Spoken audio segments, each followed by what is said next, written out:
Hello. Why don't you come over here and have a seat? Yes, right here. I think you'll find these stools quite comfortable. Some people sit on them all night and never get tired or uncomfortable. Do you like it? My bar? Before I take your order, I'd like you to sit a while and appreciate where you are. This is no ordinary bar. It's quite special. These long counters have served me well. See how the dark marbled wood stretches down the length of the bar? This smooth old oak, covered thick with resin. Not a scratch on it, not one. I can slide drinks and bottles down this bar day after day, but it never gets a scratch. That's because I polish it every night, whether it needs it or not. No, no one ever slams a flagon down too hard or breaks a bottle on this counter. No one gets upset and smashes things against it. I wouldn't allow it. The master of the joint wouldn't allow it either. Look up now, above your head. See the rows of glasses hung upside down from the wire racks? Look at how they glitter up there. All fine crystal. That's why they catch the light so beautifully. I once had a customer describe them to me as 1,000 little ladies in shining ball gowns, waiting in lines above my bar for their turn to dance. They'll all get their turn. Wine glasses, liquor glasses, champagne flutes, tall glasses of ale. When one sits here long enough, talking and drinking, they inevitably begin to speak louder and more boisterously, their laughter filling the room. Eventually, their speech becomes warm and dull, babbling a little more quietly and slowly, like a brook. Then, after quite some time, they always stop speaking. They look up, they sit content and look up, lost in thought. And when that happens, they always look at the rows and rows of sparkling glasses swimming in their eyes. From that view, the motes of light spread out from tiny points into wide circles, and they spread out even more, seeming to make the whole world glimmer. That's the view I hope to give all my customers before they trot off to bed and sleep deep until the sun is high in the sky. Does anyone ever drink too much? Not here. No, I make sure of that. I'm very good at my job. Everyone leaves this bar happy and drunk, but they never have too much. They never get sick, and they never wake up in the morning with a bell tolling between their ears.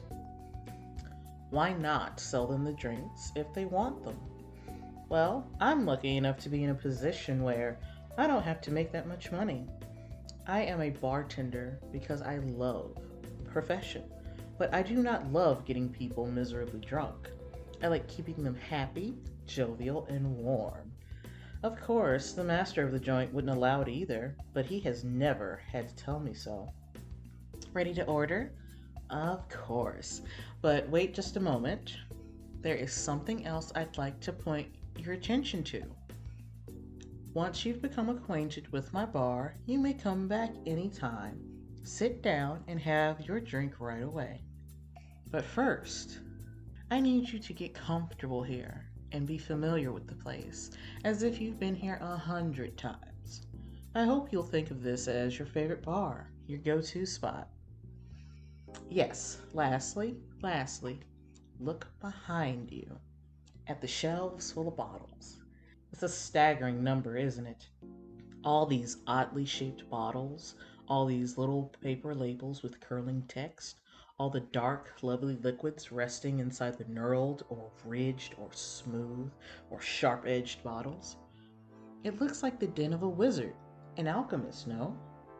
I'm quite proud of all these bottles. The finest ingredients any bartender could ask for. Infinite variations of any vice a drinker might have. I'm sure I have everything here you've ever heard of, and much more you haven't. And the other ingredients? The ice, the fresh fruits, crisp mint, garnishes? Don't worry, the master provides. I never have to worry about the season. Ah, now, you seem familiar. You seem comfortable. Now I think you're ready for a drink. Don't you agree? Yes? Good. Don't worry about ordering. I know what you want. I think I know you well enough by now. Yes, you guessed it. I did want you to get to know my bar, but all that chatter was also so that I could get to know you. The look in your eyes, the way you hold your chin and your shoulders, the way you place your legs as you sit and sink into that soft leather cushion, that tells me everything I need to know. First, I'll take a glass from the rack above you, one of those pretty crystal ladies waiting for her dance.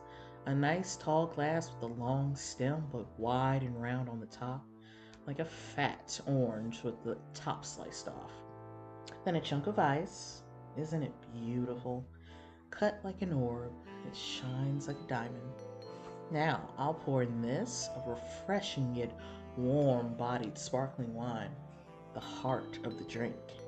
And once that's in, some of this liqueur, a lovely concoction from a faraway land, perfect for a cold evening. Yes, isn't it a beautiful shade of red? It colors the drink such deep shades of red and orange as it passes through the light. The flavor it has reminds one of warmer days. And lastly, a small red berry with a miniature slice of orange. Where did I get them? I told you, the master provides. Now it's ready. Drink up. I think I'll make myself one too. You made that one look awfully good. And there's no one else at the bar for you to drink with. Would you like another?